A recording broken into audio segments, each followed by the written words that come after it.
हाय, नमस्कार मंडळी. मी मनाली. तर बऱ्याच दिवसापासून मी व्हिडिओ टाकते, त्याच्यामुळे खूप सारे सिंगल मॉम किंवा डिवोर्सी किंवा विडो अशा खूप साऱ्या लेडीजचे मला मेसेज येतात की ताई, from single mom to wife तुझी जर्नी आम्हाला ऐकायला आवडेल, किंवा तू कसं सगळं पास्ट पाठी विसरून तू कसं न्यू स्टार्ट केलं, किंवा तुला भीती नाही का वाटली हे करायला, किंवा काय तुझी जर्नी आमच्यासोबत शेअर कर ना प्लीज. आम्हाला सांग ना, आम्हाला जरा मोटिवेट कर ना. तुझी जर्नी ऐकून आम्हाला खरंच मोटिवेट होईल. सो म्हटलं चला आज त्याच्यावरती एक व्हिडिओ बनवूया. तर मी राहणारी कल्याणचा माझा जन्म आहे. आणि माझ्या फॅमिलीमध्ये माझे आई पप्पा भाऊ बहीण आमची 5 जणांची आणि मी अशी आमची 5 जणांची फॅमिली होती. तर माझे पप्पा गव्हर्नमेंट सर्वंट होते, पण माझे पप्पा खूप ड्रिंक करायचे, खूपच ड्रिंक करायचे अनलिमिटेड. त्याच्यामुळे काय झालं, माझ्या मोठ्या बहिणीचं तर खूपच लवकर लग्न केलं 19व्या वर्षी. त्याच्यानंतर मग माझं लग्नाची वेळ आली आणि माझ्या लग्नाच्या वेळेस माझे पप्पा खूप आजारी होते. डॉक्टरने त्यांची एकदम लास्ट स्टेपच सांगितली होती. सो म्हणून मला सगळ्या लोकांनी घरच्यांनी प्रेशर केलं लग्नासाठी. मग मी बोलली चला पप्पांच्या नजरेच्या समोर होईल. मग कसं तिथे माझं घाईघाईत लग्न केलं, न विचारपूस करता लग्न केलं. त्याच्यामुळे कसं घाई गडबडीत कुणाची म्हणजे समोरच्या पार्टीची काहीच विचारपूस न करता माझं लग्न झालं. त्याच्यामुळे आम्हाला तिथे फसवलं गेलं, थोडंफार फसवलं. तर आय थॉट चल होईल सगळं ठीक. त्याच्यानंतर दिवस ढकलता माझी मी प्रेग्नेंट राहिली, प्रेग्नेन्सी कन्सिव्ह झाली मला. बट मला खूप त्रास व्हायचा उलट्यांचा, अनलिमिटेड त्रास व्हायचा. म्हणजे अक्षरशः मला पाण्याचा वास पण घ्यावत नव्हता, किंवा बाजूनी माणसांचा पण मला वास यायचा. पोटात काहीच नव्हतं राहत. पण असे खूप बेकार डोहाळे होते माझे. आणि एक वेळेस असं होतं की माझ्या डोक्यात ताप गेलेला आणि उलट्या करून अक्षरशः माझ्या तोंडातून नुसता फेसच पडत होता. तर डॉक्टरनी मग मला ॲडमिट करायला लावलं. मग मी ॲडमिट होती. मग ॲडमिटमध्ये डॉक्टरांनी मला सल्ला दिला का ठीक आहे, तुला बाळ नंतर पण होईल, पण तू तुझ्या तब्येतीची काळजी घे, तू हे बाळ अबॉर्ट करून टाक प्रेग्नन्सीच्या 3ऱ्या महिन्यामध्ये. सो मग माझ्या आईनी आणि माझ्या सासरकडच्यांनी पण तसं डिसिजन घेतलं. बट डॉक्टर बोलले सोनोग्राफी कर, बाळ व्यवस्थित असेल तर ठेव, नाही तर अबॉर्शन करून टाक. मग सोनोग्राफी वगैरे केली. मग डॉक्टरनी मला तसाच सल्ला दिला अबॉर्शनचा, की बाळ होतं व्यवस्थित, पण फिजिकली एक प्रॉब्लेम झाला होता. त्याच्यामुळे मला डॉक्टरने ते अबॉर्शन करायला सांगितलं होतं. बट मग मंडेसाठी मी डेट घेतली अबॉर्शनची आणि संडेला माझे पप्पा वारल्यामुळे आम्हाला जावं लागलं गावाला गेलो. तर ते 15-20 दिवस त्या क्लायमेटमध्ये माझे थोड्याफार उलट्या थांबल्या आणि मला थोडाफार जो त्रास माझा होत होता तो पण कमी झाल्यामुळे मी डिसिजन घेतलं ठीक आहे, आता 3.5 महिने गेलेत ना, पुढचे पण दिवस जातील माझे.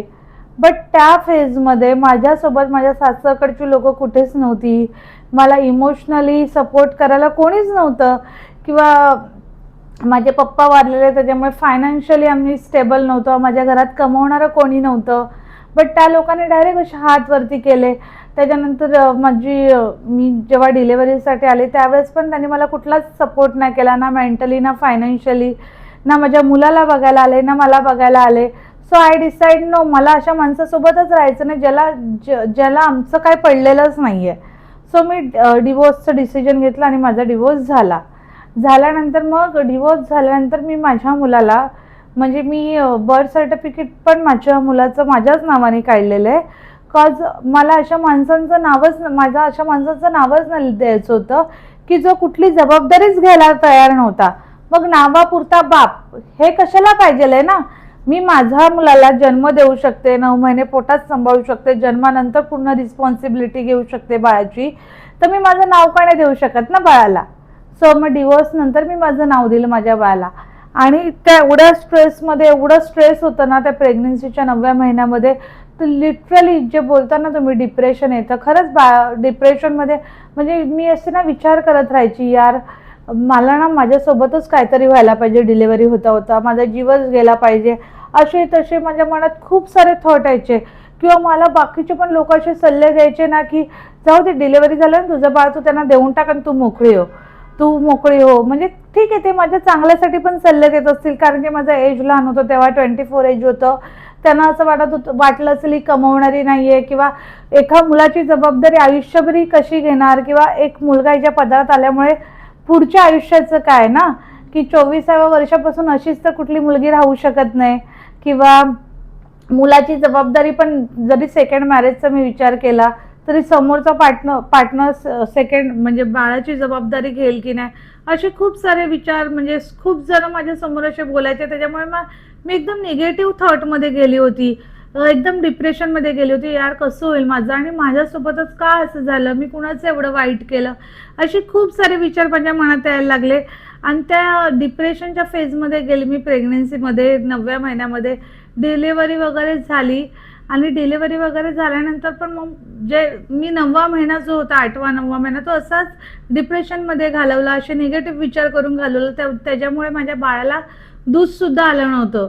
डिलेव्हरी नंतर मला एक थेंबभर पण दूध आलं नव्हतं. माझ्या बाळाला पहिल्या दिवसापासून बाहेरच्या दुधावरचा आहे. तो पहिले 2-3 महिने त्याला पावडरचं दूध, त्याच्यानंतर गाईचं दूध चालू केलं. म्हणजे त्याच्यासाठी खूप डॉक्टर केले मला, काउन्सिलिंग केलं डॉक्टरांनी. डॉक्टरांनी मला खूप सल्ले दिले का तुझ्या बाळाचा विचार कर, असं कर तसं कर. पण नाही झालं मला दूध, कारण की मी त्या पूर्ण डिप्रेशनमध्ये गेलेली होती तो पिरियड. आणि नंतर मला असं वाटायचं, यार माझ्यासोबत का असं झालं, मी कुणाचं एवढं वाईट केलं. प्रत्येकाला असं वाटतं का माझ्यासोबत का असं झालं. पण तुम्हाला सांगू का, ते त्यावेळेस होतं ना, ते खरंच कुठेतरी आपल्या चांगल्यासाठी होत असतं. त्यावेळेस आपल्याला असं वाटतं का वाय मी, का माझ्यासोबत असं झालं. पण देव ना खरंच पुढचा विचार करून जे आपल्यासोबत जे घडवत असतो ना, ते खूप पुढचा विचार करून आपल्यासोबत जे घडत असतं ते घडत असतं. त्याच्यानंतर झालं माझा रेंज 5-6 महिन्याचा झाला. कोणी तिकडचं तर कोणी आलंच नव्हतं बघायला, काहीच नव्हतं 4-5 महिन्याचं होईपर्यंत. देन आय डिसाईड का मला या माणसासोबत राहायचं नाही. मग डिवोर्स वगैरे झाला. त्याच्यानंतर डिवोर्सची प्रोसिजर चालू असतानाच मी एकदम डिप्रेशनमध्ये होती. घरातच बसून राहायची. घराच्या बाहेर पडल्या लोकांच्या नजरा, लोक काय बोलतील आपल्याबद्दल काय नाही. असं खूप साऱ्या गोष्टी मी फेस केल्या. त्या डिवोर्सचा माझा फेस चालू होता त्यावेळेस मी एका ठिकाणी असंच पार्ट टाइम जॉबला गेली. बट ते असं ना, सिंगल बाई किंवा एकटी बाई किंवा विधवा बाई किंवा डिवोर्सी बाई, अशा लोकांकडे, अशा बाईकडे ना लोकांच्या बघण्याच्या नजराच बदलून जातात. त्यांना असं वाटतं ही म्हणजे आपल्याला फुकटमध्ये भेटलेली संधीच आहे. असंच काहीसं माझ्यासोबत झालं. मी एका ठिकाणी कामाला गेली. तिकडे माझ्याबरोबर जबरदस्ती करण्याचा प्रयत्न केलेला एका तिथल्या सरांनी. मी कशी तरी तिथून पळून आली. त्यावेळेस मी रात्रभर झोपली नाही आणि विचार केला, नाही आता मला असं कामच नाही करायचं, मला कुणाच्या हाताखालीच काम नाही करायचंय. कारण की मी आता जिथे पण जाईल ना तिथे माझ्यासोबत असंच घडणार. कारण की एकट्या बाईकडे बघण्याचा लोकांचा दृष्टिकोनच बदलून जातो. का यार, का असे लोक विचार करतात ना, मला कळतच नाही. दॅन मग मी विचार केला आता काय करायचं. मग मी मेकअप क्लास जॉईन केला. मेकअप क्लास जॉईन केला. पण मी जेव्हा मेकअपची क्लासची चौकशी करायला गेली तेव्हा त्या मॅडमने जी फी मला सांगितली 75,000, माझ्याकडे तर 75 रुपये पण नव्हते तेव्हा. तर 75,000 तर खूप लांबचे झाले. पण ते असतं ना का आपण पुढचं पाऊल टाकल्याशिवाय, खरंच म्हणजे आपण काहीतरी प्रयत्न केल्याशिवाय देव आपल्याला देत नाही यार. आपण जर रडतच बसलो घरात किंवा नाही मी करूच शकत नाही, माझ्याकडे पैसेच नाहीत, माझ्याकडे हेच नाही, माझ्याकडे तेच नाही, तर देव काय असं आयतं नाही ना देणार तुम्हाला. तुम्ही काहीतरी प्रयत्न केल्याशिवाय देव तुम्हाला कुठलीच गोष्ट देत नाही. सो मग मी विचार केला, नाही मला करायचं तर करायचंच आहे, कॉज मला कोणाच्या हाताखाली काम नाही करायचं आता. मग मी माझे दागिने घाण ठेवले, मेकअपचा क्लास केला. मेकअपचा क्लास केल्यानंतर मेकअपच्या क्लासला तर पैसे भरले, पण कधी कधी मला कल्याण स्टेशनवरून घरी यायला पण रिक्षाला पैसे नसायचे. मी चालत जायची, चालत यायची, असं खूप सारं स्ट्रगल केलंय. मुलासाठी पण खूप सारं स्ट्रगल केलंय. मेकअपचा क्लास केल्यानंतर मला त्यातून ऑर्डर येत गेल्या, मला इन्कम भेटत गेला. मेकअपचा क्लास केला आणि एका महिन्यातच मला ऑर्डर यायला लागल्या. सो त्या ऑर्डरमधून माझं इन्कम होत गेला. आणि मग विचार केला, चल हेच मी कंटिन्यू करणार, ह्याच्यातच मी मेहनत करून काम करणार. आणि मी खूप मेहनत केली. त्यावेळेस माझ्याकडे काहीच सामान नव्हतं. एखादी ऑर्डर झाली, काय त्याचे काय पैसे भेटले, अर्धे पैसे थोडेसे घरात खर्च करायचे आणि अर्ध्या पैशाचं प्रोडक्ट घ्यायचं. असं करत आज माझ्याकडे स्वतःची 5 लाखाची व्हॅनिटी आहे. 5 लाखाचं स्वतःच्या जीवावर, स्वतःच्या हिमतीवर मी सामान घेतलेलं आहे. प्लस त्याच्यानंतर मी माझं 1 वर्षाच्या आत मी माझा मेकअप स्टुडिओ ओपन केलं. जे पण आज थोडीफार का असे ना, मी सक्सेस असेल ना तर ते मी माझ्या स्वतःच्या मेहनतीमुळे. नो डाऊट माझ्या आईने पण मला खूप सपोर्ट केला ह्या गोष्टीमध्ये. माझ्या आई माझ्या बाळाला सांभाळत होती म्हणून मी हे पुढे जाऊ शकली. खरंच म्हणजे कुठली जर तुमच्या घरात पण म्हणजे अशी कोणती मुलगी असेल जी खरंच खूप टॉर्चरमध्ये तिथे जगत असेल ना, तर तुमच्या घरच्यांनी ना त्या मुलीसाठी ना खरंच खूप प्रयत्न केले पाहिजे. लाईक तिला डिप्रेशनमधून बाहेर पडण्यासाठी किंवा तिचे मुलं बाळ असतील तर त्यांना सांभाळले पाहिजे, ज्यांना की टॉर्चर केलं पाहिजे. घरातल्यांनी पण सपोर्ट केला पाहिजे आपल्या मुलींना. एका मेलेल्या मुलीपेक्षा एक डिवोर्स ही मुलगी पत्करली ना. तर तुम्ही ना खरंच म्हणजे तुमच्या मुलीसोबत जर असं काय अन्याय घडत असेल ना तिकडे, तर खरंच तुम्ही तुमच्या मुलीला मोठ्या मनाने स्वीकारून घरी घेऊन या. लोकांचा तुम्ही विचार करू नका. लोक नुसते हसायला येतात, पोसायला नाही. तुम्हाला माहित नाही तुमच्या मुली तिथे काय काय सफर करत असतात या लोकांच्या विचारांमुळे. लोक काय बोलतील, लोक आपल्या आई बापाची इज्जत असं करत करत खरंच मुली खरंच खूप, त्याच्यामुळे मुलींवर सुसाईड करायची, लास्ट अटेम्प्ट सुसाईड करण्याची वेळ येते. पण ज्यावेळेस तुमच्या मुली खरंच त्रासात असतील ना, त्यावेळेस त्यांना खरंच सपोर्ट करा, त्यांना मनापासून घरी घेऊन या, त्यांना सल्ले द्या, त्यांना चांगलं मार्गदर्शन करा, त्यांना आयुष्यात कुठेतरी पुढे जाण्यासाठी ढकला, तुम्ही प्रेशर करा. तेव्हाच त्या मुली डिप्रेशनमधून बाहेर येतील आणि काहीतरी स्वतःच्या जीवावर करायचा विचार करतील.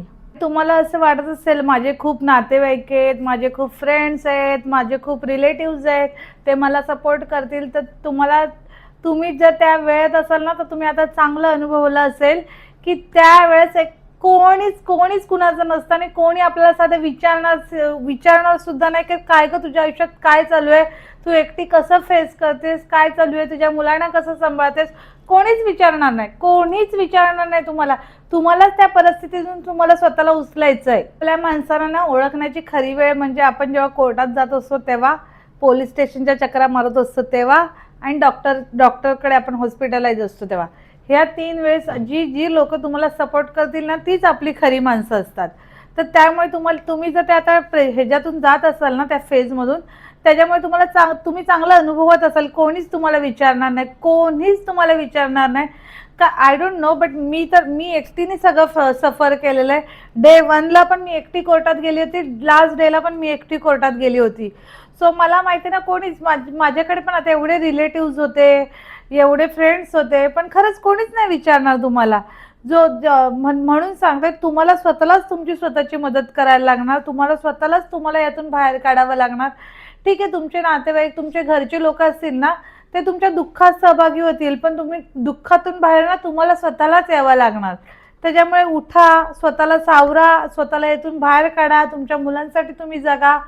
आणि आता खूप मुलींचे मला मेसेज आले, खूप बायकांचे मला मेसेज आले की ताई तू कसं काय सेकंड लग्नाचं डिसिजन घेतलंस, कशी काय तू तुझ्यामध्ये एवढी हिंमत आणलीस, कसं काय तू पुढचं पाऊल घेण्याचा विचार केलास.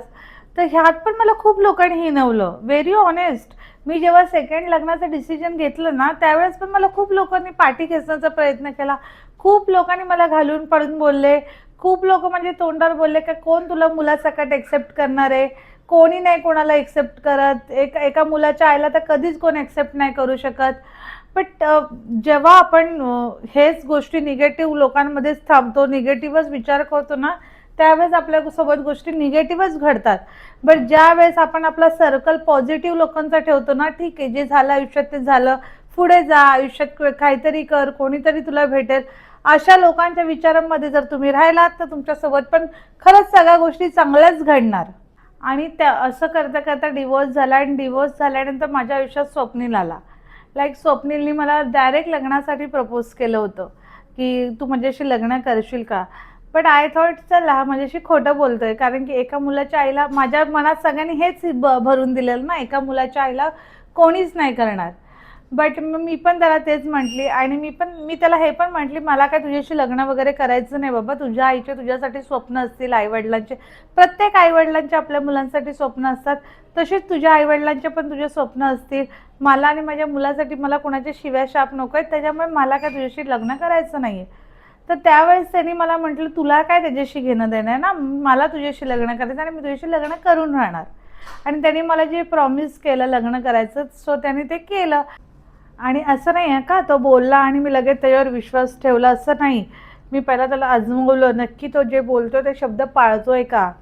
तो माझ्या मुलासोबत तसं राहतोय का, तो माझ्यासोबत चांगला व्यवहार करतोय का. जेव्हा मला शुअरिटी वाटली नाही हा माझ्यासोबत चांगला राहतोय, माझ्या मुलाला आयुष्यभर सांभाळू शकतो, तेव्हाच मी पुढचं पाऊल घेतलं लग्नाच्या डिसिजनचं. आणि त्यावेळेस पण मला खूप लोकांनी डिमोटिवेट केलं, कोणी नाही सांभाळत, कोणी नाही कुणाचं करत. बट मला माहिती आहे ना पाठची 4-5 वर्ष मी कसे घालवलेत, कसं कसं एकटीने सफर केलं आहे. आणि माझ्या मुलाला पण एका बापाची गरज तर होतीच ना, कारण की तो पण स्कूलमध्ये जायचा, त्याचे फ्रेंड्समध्ये त्याला विचारायचे. आणि मग तो मला घरी येऊन प्रश्न विचारायचा की मम्मी मला का नाही आहेत पप्पा, किंवा सगळे फ्रेंड्स किती लक्की आहेत, मी किती अनलक्की आहे. त्यावेळेस कुठेतरी मला असं वाटलं मी माझ्या मुलासाठी सगळ्या गोष्टी करू शकते, सगळं त्याला जे वाटेल ते मी त्याला, जो त्याच्या तोंडातून बोलेल त्या सगळ्या गोष्टी मी त्याला पुरवू शकते. पण मी त्याला एका बापाचं प्रेम नाही देऊ शकत. त्यावेळेस मी ते लग्नाचं डिसिजन घेतलं. लोकांना असं वाटत असेल हिने हिच्या मज्जेसाठी लग्नाचं डिसिजन घेतलं, बट तसं नाही आहे. मी माझ्या मुलाचा पण त्या गोष्टीत विचार केला. जर मी माझ्या मज्जेसाठी हे लग्नाचं डिसिजन घेतलं असतं तर मी माझ्या मुलाला आईकडेच सोडलं असतं. अशा कितीतरी बायका आहेत ज्यांचे मला आता मेसेज येतात की ताई मी सेकंड मॅरेज तर केलं, बट माझ्या मुलाला त्या लोकांनी एक्सेप्ट नाही केलं, मी माझ्या मुलाला आईकडे ठेवलं. अशा कितीतरी बायका आहेत ज्यांनी त्यांच्या मुलांना आईवडिलांकडे ठेवलं आणि सेकंड मॅरेज केले. बट असं नका करू यार, तुमच्या मुलांना तुमची खरंच खूप गरज आहे. आणि एक तर त्यांना बापापासून तर लांब झालेच आहे, पण आईचं प्रेम तर पाहिजेच यार मुलांना. तुम्ही अशाच माणसासोबत लग्न करा जो आयुष्यभरासाठी तुमच्या मुलाची पण जबाबदारी घेणार असेल. सो प्लीज अशाच माणसाशी तुम्ही लग्न करा. आणि खरंच स्वप्नीलने आमच्या आयुष्यात येऊन आमचं आयुष्य बदलून टाकलं. माझ्या मुलासाठी तो खूप काही करतो, माझ्या मुलावरती एवढं प्रेम करतो जे की खऱ्या बापाने सुद्धा केलं नसेल. किंवा मला एवढा जीव लावतो, मला एवढी सेल्फ इज्जत देतो, किंवा त्याच्या घरच्यांनी पण खरंच खूप मोठ्या मनाने एक्सेप्ट केलं. तर का नको मी सेकंड मॅरेजचा विचार करू. जर आपण पाठच्या आयुष्याचा विचार करत बसलो, पाठीमागे असं झालं, पास्टमध्येच जर गुंफून बसलो तर पुढे कसं जाणार ना आपण. आयुष्यात पुढे जाण्यासाठी पास्ट तर विसरलोच पाहिजे ना. आणि असं नाही ना सगळीच लोक आपल्याला तशीच भेटणार. काही लोक असतात ना चांगली पण असतात ना, जी आपल्या पास्ट सकट आपल्याला एक्सेप्ट करतात. सो खरंच आयुष्यात पुढे जायला घाबरलं नाही पाहिजे. आयुष्यात खरंच पुढे गेलं पाहिजे. पॉझिटिव्ह विचार करून आयुष्यात पुढे जायचं असेल ना तर खरंच पॉझिटिव्ह विचार करून आयुष्यात पुढे जावं. तुमच्यासोबत खरंच सगळ्या गोष्टी चांगल्या होतील. लाईक मला तर असं वाटतं, माझ्यासोबत मी कधी स्वप्नात पण विचार केला नव्हता मी सेकंड मॅरेज कधी करेल, पण हे मला एकदम एक स्वप्न पडल्यासारखंच वाटते. खरंच म्हणजे माझ्यासोबत एवढं चांगलं झालं. नो डाऊट हे सगळ्यांसोबत नाहीच होणार, पण आपण जर पाठच्याच गोष्टी धरून बसलो तर आपण दुसऱ्या माणसाला आजमावणार कसं. जेव्हा आयुष्यात आपण पाठचं विसरून पुढे जाऊ तेव्हाच आपल्या आयुष्यात सगळं चांगलं होणार. आणि हे खरंच मी एक बेस्ट एक्झाम्पल आहे सगळ्यांसमोर. तर खरंच पाठच्या गोष्टीत रडत बसू नका, डिमोटिवेट होऊन रडत बसू नका, माझ्यासोबत असं का झालंय हा विचार करत बसू नका. तुमच्यासोबत जर कुठली गोष्ट घडली ना तर ती खरंच पुढे काहीतरी चांगलं देवाने खरंच खूप चांगलं लिहून ठेवलं असेल, म्हणून त्यावेळेस ती गोष्ट घडते. त्यावेळेस आपल्याला वाटतं खूप वाईट वाटतं, खूपच वाईट वाटतं, पण खरंच नंतर थोडे दिवस गेल्यावर कळतं की आयुष्यात खरंच आपल्यासोबत खूप चांगलं घडणार होतं, म्हणून हे सगळं झालं. सो प्लीज आयुष्यात रडत राहू नका, खुश राहा. आयुष्य एकदाच भेटतं, हॅपीली जगा ते. बस एवढंच सगळ्यांना माझं. आणि माझा व्हिडिओ आवडला असेल तर लाईक, शेअर आणि सबस्क्राईब करायला विसरू नका. भेटूया नेक्स्ट व्हिडिओमध्ये. Tata, bye bye. Shri Swami समर्थ.